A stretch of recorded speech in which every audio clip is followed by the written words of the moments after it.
1 Chroniques, chapitre 29. Le roi David dit à toute l'assemblée: « Mon fils Salomon, le seul que Dieu ait choisi, est jeune et d'un âge faible, et l'ouvrage est considérable, car ce palais n'est pas pour un homme, mais il est pour l'Éternel Dieu. J'ai mis toutes mes forces à préparer pour la maison de mon Dieu de l'or pour ce qui doit être d'or, de l'argent pour ce qui doit être d'argent, de l'airain pour ce qui doit être d'airain, du fer pour ce qui doit être de fer, et du bois pour ce qui doit être de bois, des pierres d'onyx et des pierres à enchâsser, des pierres brillantes et de diverses couleurs, toutes sortes de pierres précieuses, et du marbre blanc en quantité.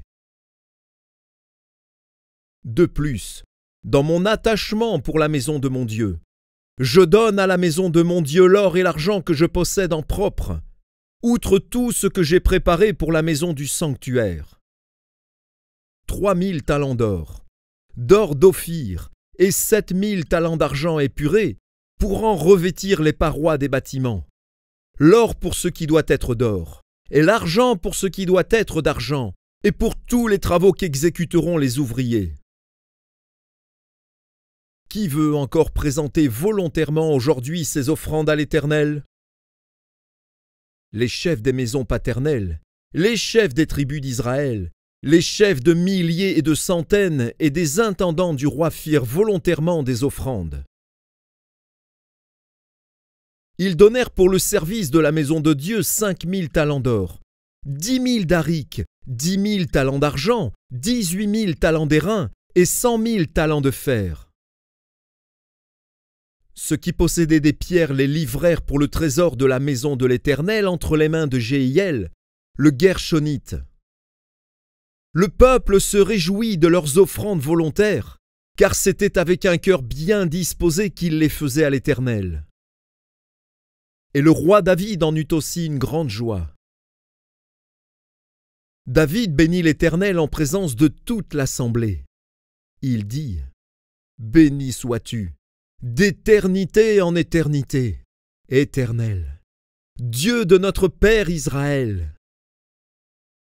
À toi, Éternel, la grandeur, la force et la magnificence, l'éternité et la gloire, car tout ce qui est au ciel et sur la terre t'appartient. À toi, Éternel, le règne, car tu t'élèves souverainement au-dessus de tout.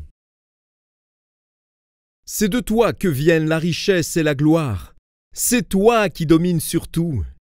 C'est dans ta main que sont la force et la puissance, et c'est ta main qui a le pouvoir d'agrandir et d'affermir toutes choses. Maintenant, ô notre Dieu, nous te louons et nous célébrons ton nom glorieux. Car qui suis-je et qui est mon peuple, pour que nous puissions te faire volontairement ces offrandes? Tout vient de toi, et nous recevons de ta main ce que nous t'offrons. Nous sommes devant toi des étrangers et des habitants, comme tous nos pères. Nos jours sur la terre sont comme l'ombre, et il n'y a point d'espérance. Éternel, notre Dieu, c'est de ta main que viennent toutes ces richesses que nous avons préparées pour te bâtir une maison, à toi, à ton saint nom, et c'est à toi que tout appartient.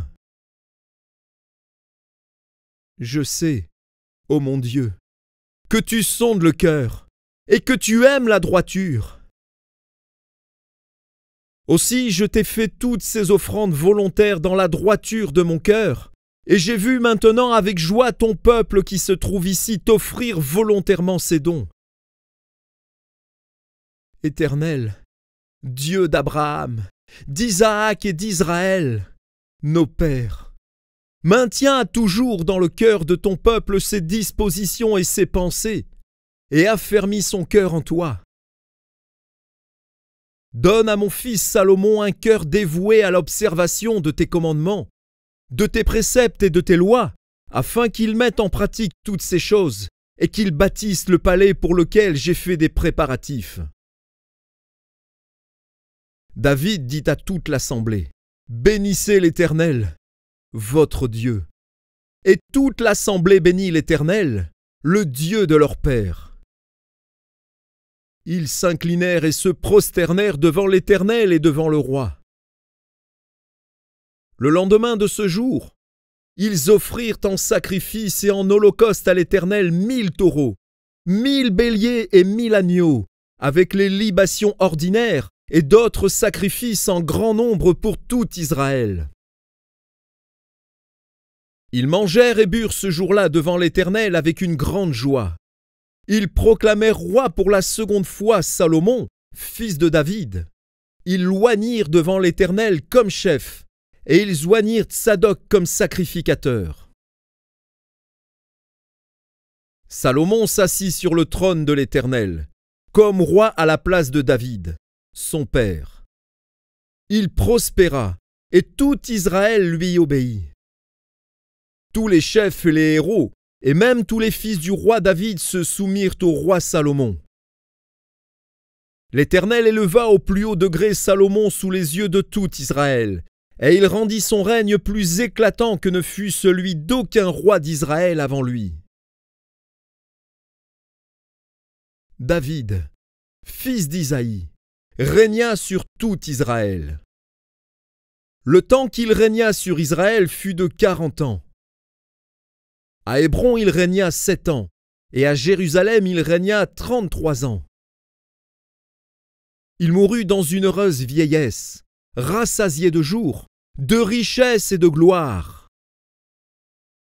Et Salomon, son fils, régna à sa place.